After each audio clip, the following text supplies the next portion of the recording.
Dans le cadre des programmes de financement de la Fédération Wallonie-Bruxelles, en ce qui concerne les bâtiments scolaires, les internats et les centres PMS, les règles qui déterminent le besoin en construction nouvelle ou extension et les normes physiques et financières sont fixées par l'arrêté du gouvernement de la Communauté française du 6 février 2014, modifié le 16 juin 2022.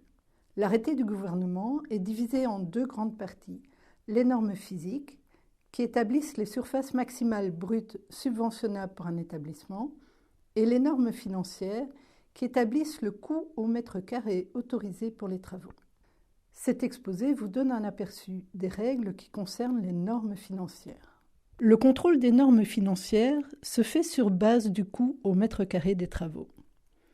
Pour déterminer le coût au mètre carré maximum applicable aux travaux envisagés, il faut déterminer la catégorie de ceux-ci. La première catégorie regroupe les travaux de construction de bâtiments neufs ou de bâtiments assimilés à du neuf au sens de la PEB. Un bâtiment est assimilé à du neuf au sens de la PEB si les travaux nécessitent l'obtention d'un permis d'urbanisme. Il s'agit de la première condition. Cela veut dire que des travaux ne nécessitant pas de permis d'urbanisme ne rentrent pas dans cette catégorie. Et si l'intervention porte sur 75% de la surface de déperdition thermique du bâtiment, ainsi que sur le remplacement de toutes les installations techniques PEB, c'est-à-dire le chauffage, l'éclairage, la ventilation, la climatisation. Il existe une nuance supplémentaire en région wallonne par rapport à la région de Bruxelles. Une construction est assimilée à du neuf également si le volume protégé construit est supérieur à 800 m3 ou si on double le volume protégé existant. C'est votre auteur de projet qui détermine la catégorie d'intervention PEB dans laquelle rentre votre projet. Dans le cas d'un bâtiment neuf ou assimilé à du neuf, un responsable PEB ou un conseiller PEB, selon la région où on se situe, devra être désigné. La deuxième catégorie de travaux prévue par l'arrêté concerne les travaux de modernisation, c'est-à-dire les cas de transformation complète de bâtiments existants sans que les travaux ne soient pour autant assimilés à du neuf d'un point de vue de la PEB. La troisième catégorie regroupe les travaux d'aménagement, c'est-à-dire les travaux dont le coût au mètre carré calculé sur base de la norme financière est inférieur ou égal à 60% du montant maximum de la catégorie travaux de modernisation. Le classement des travaux dans les catégories modernisation et aménagement se fait donc en calculant le coût au mètre carré.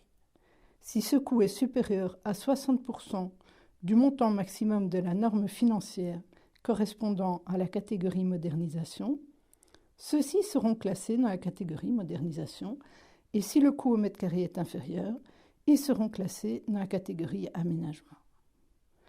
Les travaux entrant dans la catégorie aménagement visent notamment l'adaptation des situations existantes à des besoins pédagogiques évolutifs sans augmenter le volume bâti, l'amélioration de la fonctionnalité et le rendement des installations et des équipements, ainsi que le confort technique et l'hygiène des locaux, la sécurité des occupants et des tiers en conformité avec les règlements en matière d'hygiène, de salubrité, de sécurité et de prévention contre l'incendie.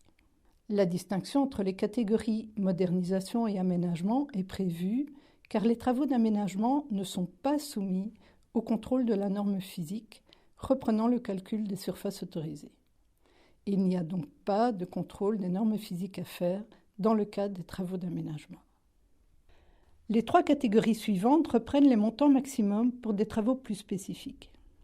La catégorie 4 regroupe les travaux ayant trait à la construction ou rénovation de locaux d'éducation physique, dans le cas où ceux-ci concernent un bâtiment isolé. Donc, si les locaux d'éducation physique font partie d'un bâtiment abritant d'autres fonctions, le coût maximum au mètre carré est défini sur base des trois catégories précédentes. Cette catégorie 4 regroupe également les locaux de pratique professionnelle des secteurs 1, 2 et 3. Une jurisprudence a récemment été adoptée par la commission des experts concernant les travaux de cette catégorie. En cas de dépassement du coût maximum au mètre carré autorisé, la présentation de la demande de dérogation en commission des experts peut être allégée dès le moment où les exigences PEB régionales des bâtiments neufs ou assimilés à du neuf sont respectées et où le coût au mètre carré ne dépasse pas la première catégorie de travaux, donc la catégorie des bâtiments neufs ou assimilés à du neuf. La cinquième catégorie reprise dans la norme concerne la rénovation ou la construction de préaux. Et la dernière catégorie se rapporte aux travaux de sanitaire dès le moment où, comme pour la rénovation des locaux d'éducation physique, il s'agit d'un bâtiment isolé. En plus des catégories énoncées, des plafonds d'investissement sont également prévus pour les travaux concernant les infrastructures extérieures. Par infrastructure extérieure, on entend les aires de jeu, les plaines de sport, les aires de parquage à ciel ouvert, les abris pour vélos, les accès à bords et plantations. Dans ce cas, les plafonds ne sont pas fixés sur base des coûts au mètre carré, contrairement aux 6 catégories de travaux citées précédemment, mais sur base de montants maximum d'investissement. Dans le cas d'un projet global de construction ou de modernisation d'un site, le montant des travaux aux infrastructures extérieures doit être inférieur à 10% du coût de l'enveloppe générale des travaux. Dans le cas de travaux isolés, le coût de l'enveloppe générale se fera en multipliant la surface de l'école par le coût au mètre carré de la norme financière.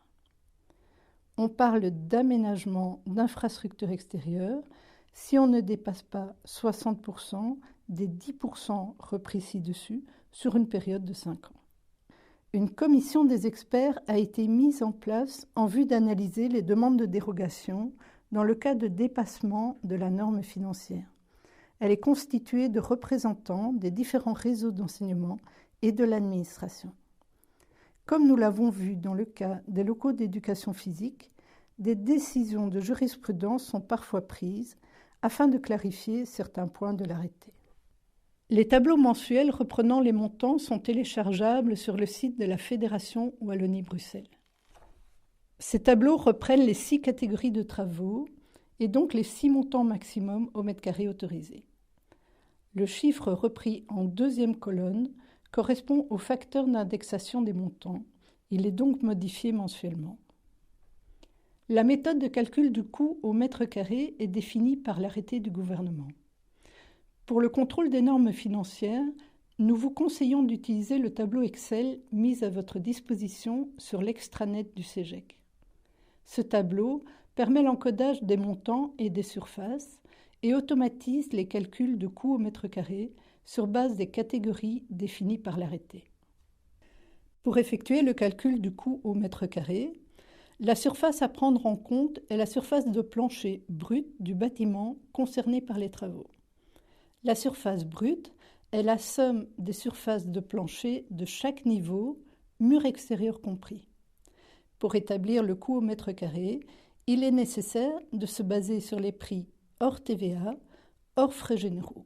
Par frais généraux, on entend les honoraires relatifs aux études, honoraires des architectes, des ingénieurs conseils, des experts des bureaux d'études, des coordinateurs sécurité et santé et des conseillers PEP.